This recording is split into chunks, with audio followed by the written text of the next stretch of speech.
শুধুমাত্র শারীরিক সম্পর্ক তৈরি করা ও বাচ্চার জন্ম দেওয়ার জন্য মানুষ সংসার করে না। সংসার একটা অভ্যেস, যা একসাথে থাকতে থাকতে গড়ে ওঠে।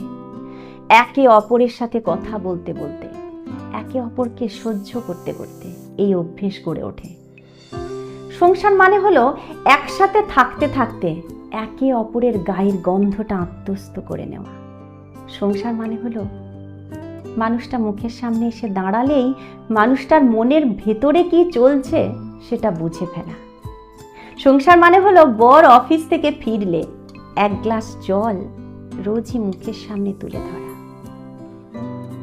সংসার মানে ছেঁড়া বোতাম সেলাই করতে করতে নিজেদের ভেতরে ভুল বোঝাবুঝিগুলো মাঝে মাঝে সেলাই করে নেওয়া। সংসার মানে হলো অ্যাডজাস্টমেন্ট, তোমার আমার থেকে আমাদের হয়ে ওঠা। সংসার হলো মাছের ঝোলে নুন বেশি হলেও চুপচাপ হাসি মুখে খেয়ে ফেলা। সংসার মানে রোজই বিছানার উপর রাখা নিজের পার্টনারের ভেজা টাওয়েলটা মেলে দেওয়া। সংসার হলো বিয়ের ডেট, একে অপরের জন্মদিনের তারিখ ভুলে গেলেও মানিয়ে নেওয়া।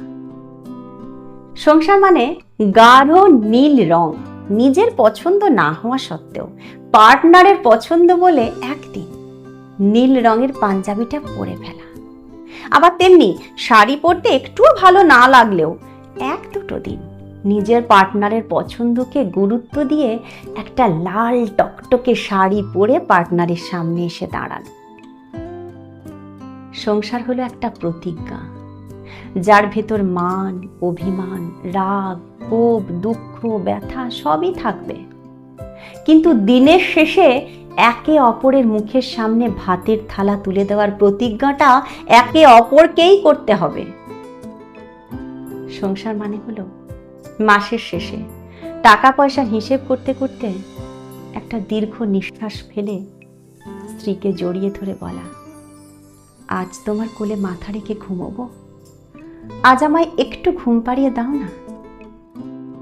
সংসার মানে হলো মাঝরাতে বরকে ঘুম থেকে তুলে শিশির ভেজা রাস্তায় হাঁটতে যাওয়ার বায়না ধরা। সংসার করা সহজ, কিন্তু একটা সংসারকে প্রতি মুহূর্তে যাপন করা সহজ নয়। সংসার মানে হাজারো ব্যস্ততার মধ্যেও একবার অন্তত ফোন করে জিজ্ঞেস করা, খেয়েছো? সংসারে ওঠা নামা ভাঙা গড়া থাকবেই, কিন্তু হাঁপিয়ে গেলে চলবে না। একে অপরকে মানিয়ে নিতে হবে, একে অপরের সমস্যায় পাশে থাকতে হবে, একে অপরকে সাহস যোগাতে হবে। সংসারে কেউ কারোর থেকে ছোট বা বড় হয় না, দুজনেই দুজনের পরিপূরক হয়। তাই সংসার করতে গেলে একে অপরকে সম্মান ও শ্রদ্ধা করা বড্ড জরুরি।